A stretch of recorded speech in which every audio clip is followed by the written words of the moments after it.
这哪是什么武道啊？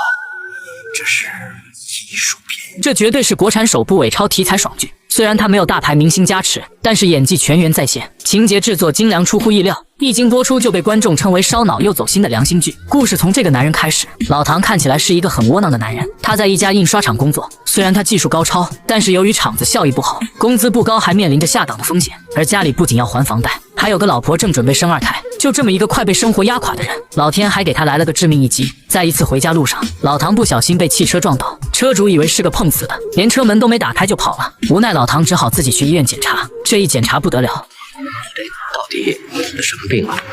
初步诊断呢，你这应该是中晚期了啊。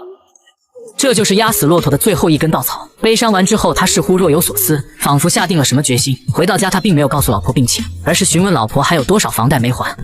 总共是贷了21万7，你问这个干什么呀？啊，我就是想多再挣点钱呗。接着开门看向自己宝贝女儿，看到女儿居然用桌子代替钢琴，眼神瞬间坚定起来，一定要在死之前给家人搞一笔钱。老实人即将一念成魔，他开始回想以前的印钞技术。哎，小兰，你是这些实习生中最用功的一个。隔天他的机会来了，他去市场一家字画铺打零工，不料隔壁店铺正在进行伪钞交易，而且来人还是伪钞头目胡正浩。但是这一场交易有人走漏风声，整个市场都被警察包围，就等着一个时机下令抓人。就在这时，老唐锤子抡得太猛，把隔壁字画震了下来。夏言被砸得非常不爽，跑出来准备跟老唐比划2下。你在干嘛呢？此时老唐还不知道，他这一锤救下的夏言，将来会成为自己的得力助手。另一边，胡正熙被当场捉获，而老唐也不好受。真是城门失火殃及老唐。当他被带到一捆捆钞票面前时，不由得咽了咽口水。他的眼里充满金钱的诱惑，一时间竟然失了神。也幸好一个声音将他唤醒：姐夫。湘北。回去路上，湘北问老唐有没有看到那个人，老唐撒谎说只看到一道人影，因为这个逃跑的夏言是老唐以前厂里的徒弟，想搞钱这人以后绝对有用。当老唐开始学会撒谎，那他就离步入深渊不远。老唐今天不仅挨了一顿揍，打零工还收到2张假钱。但是他越看越不对劲，这制作技术连自己一半都不如。一想到自己还有半年可活，他脑海便生出邪恶念头，一念天堂，一念成魔，一个伪钞界的巨鳄即将诞生。他开始回想这钱的来历，终于想起来是小卖部那个胖子给自己的工费。他准备去探探这行的门路。隔天他就找到胖子家。找我什么事儿啊？你们给我的钱有问题，麻烦你给我换掉吧。这是我的钱吗？啊，钱离贵不拐，不知道吗？他本着想以换真钱探下虚实，不料胖子态度蛮横，反而抄起家伙想揍他一顿。幸好房间里面的夏言走了出来。小夏，你们认识？夏言曾经跟老唐学过印刷技术，而且昨天在交易伪钞被警察抓捕时，还碰到老唐。你说这种，要不然回去大麻烦。老唐也没把他举报出去，于是夏言想还他个人情，从兜里掏出500块想把伪钞换回来，但是老唐只拿走自己的200。你还做这个生意啊？唐老师，你该回去了。老唐虽然碰了一脸灰，但是他已经摸索到一点门路。不过眼下他要先解决生活问题，因为宝贝女儿要交8000块的钢琴费，生活的压力压得他喘不过气。无奈他只能拿出自己的百宝箱。这几幅画虽然是他的心肝宝贝，但相比女儿，他毫不犹豫选择卖掉，而这直接把鉴定大师为难住了。这画我怎么越看越像真迹呀？如果非要说有什么疑点，那就是如果这幅画是真迹，如果真的是吴昌硕的，那他不该出现在我们这个小地方。大师凭眼睛根本看不出真假，但是他判断老唐不拿去拍卖，那一定是假的。旁边的老板娘也是个鬼精，开始展现压价手段。这画呢又是假的，你呢也不是什么名人，这画在外边肯定没人要。这样，我给你2000块，给你把画收了得了。我只卖5万。5万？你疯了吧你？你抢钱呢？全国美贤会员他也不敢开5万的价。老唐被气得吹胡子瞪眼，收起画就夺门而出。然而就在他郁闷之时，印刷厂主管给他带来好消息，他为了挽留老唐辞职，开出丰厚条件，还得帮印刷界，这回啊画到他们这家了，以后就你负责。老唐眼里瞬间有了光，老天是真给他印伪钞的机会。但是他马上又变脸，光一台机器还不够，他又提出想要车间的设计师和电脑的使用权。这个主管也是爱惜人才，嬉皮笑脸的直接把厂里钥匙配给老唐，并告诉老唐晚上厂里没人你随便用。这直接击中老唐的内心。看着眼前的这些设备，老实人彻底进入黑化，一个伪钞巨鳄即将诞生。很快，一张绝妙的伪钞样板就这样做了出来。天刚亮，他就找到贩卖假钞为生的夏言。看到老唐的样板后，夏言极为震惊，不愧是印刷厂的老手，就这足以以假乱真了。就是纸张的材料太差，老唐声称他还可以印得更好，只是没有合适的纸张，所以才来找他。在老唐的威逼利诱下，夏言终于告诉了他，只有黑蛇才有这样的纸张。很快，两人便找到了黑蛇。我把我朋友带来了。夏言，警察把老子店里面抄，该不会是你报的事儿吧？哎呦，黑哥，那怎么可能是我呢？您不知道那个情况啊，当时警察是突然就来的，警察现在还在找我呢。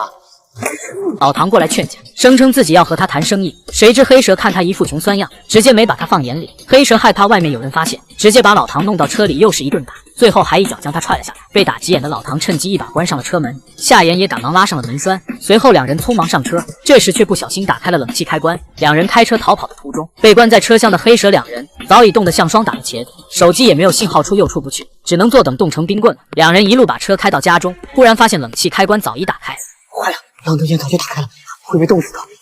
两人战战兢兢打开车厢，直接被眼前的一幕惊呆了。老唐鼓起勇气来到车上，才发现两人都没了气息。完了！这下两人都慌了，他们只想造点伪钞，却没想闹出人命。此时两人发生激烈争吵。所有错都是你惹的啊！你现在想一走了之？走，你把尸体挪走，你爱动哪动哪，跟他们我没关系。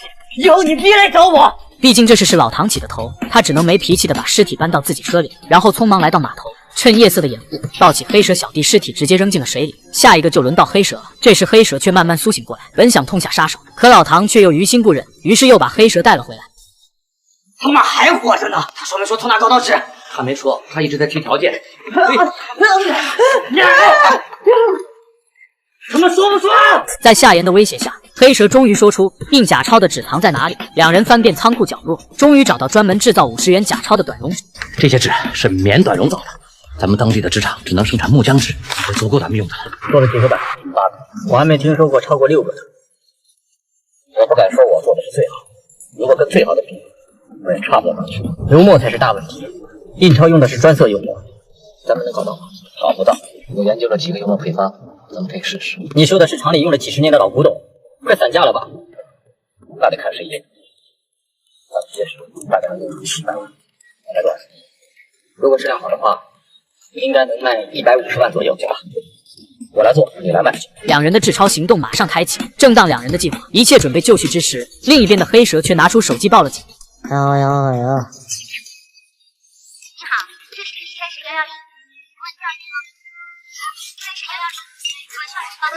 30110，为了计划顺利进行，夏言一不做二不休，直接将黑蛇勒死，连夜将尸体拉到小树林做了化肥。另一边，老唐正在加紧赶制第一批假钞，凭借自己丰富的经验与娴熟的技术，第一批假钞很快被制作出来。夏言看到手里的假钞，惊叹道：“第一次做出这样的成品已经很不错，精细程度比市面上的强多了。”一向严谨的老唐对颜色的调配不是很满意，说罢就要作废第一批假钞。夏言却声称原材料很珍贵，不能浪费掉，大不了便宜出手。很快他就送到伪钞贩子手中。老唐眼中不合格的伪钞，在票贩子眼中那是相当满意，可见老唐的手艺那绝不是盖的。昨天的全都处理完了，卖了6个。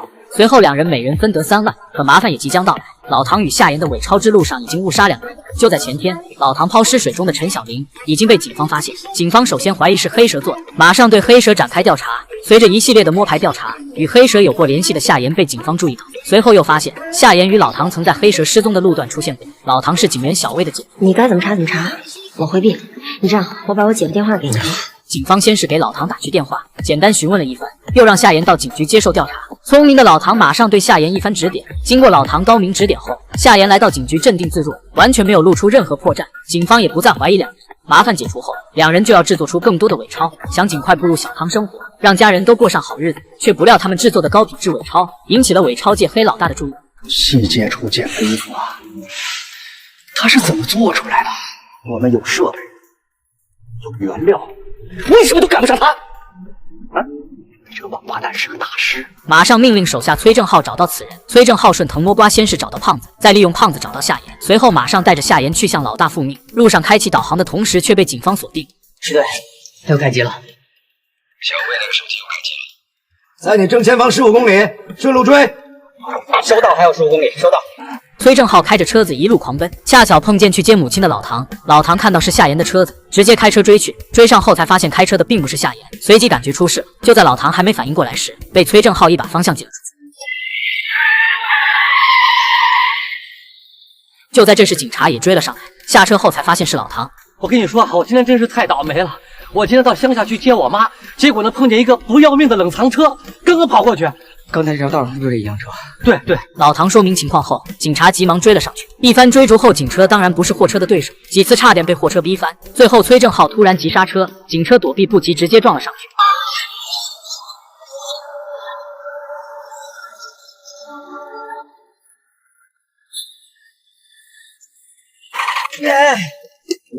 老崔，哎，大哥，正在回去的路上，刚才警察追我，警察在追你，警察怎么找到你的？我也不知道，我正在路上走着，警察就从后面上来了。甩掉了没有？甩掉了。啊，对，大哥，你那现在还安全吗？要不咱换个地方怎么样？马上回来，回来之后我们就准备撤，收拾一下东西，准备走。黑老大瞬间明白自己的老窝已经被警方盯上，马上命令手下撤离此地。临走时还在每一个角落布满定时炸弹，就算被警方找到，那也是一片废墟。警方很快跟着崔正浩这条线索找到了黑老大的窝点。此时的崔正浩刚好赶到，正当他开门要进去的时候，炸弹瞬间爆炸。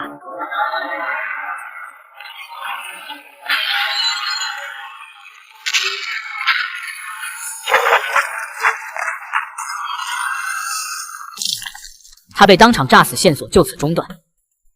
另一边的黑老大仍然没有放弃寻找老唐，他觉得能造出这样逼真假钞的人，肯定是个天才。你有没有感觉到这油墨里一定有我们一直没有掌握的特殊成分？他要是用上我们的设备，一定造出真正的钱，甚至美金，所以他必须是我们的人。马上又派出另一得力干将，继续寻找老唐下落。这手下果然办事效率高，很快他们就找到了老唐。高手啊！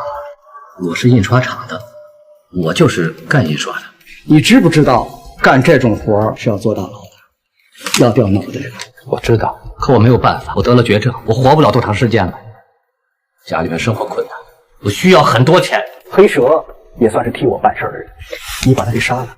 崔成浩是我最好的兄弟，为了找你被警察追踪，也死了。不计较了，都过去了。原来黑老大不是来报仇的，是来合作的。在他的威逼利诱之下，老唐别无选择，直接答应下来。随即三人制超组成立。你的骨密度下降，骨质疏松，看片子有明显的骨质破坏，和骨肿瘤的影像十分相像，非常容易诊断为骨肿瘤。根据这几条，我判断这不是肿瘤。真是造化弄人，纠结这么久的癌症却是误诊。老唐却高兴不起来，人也杀了，伪钞也造了，他是该悬崖勒马，还是一条道走到黑？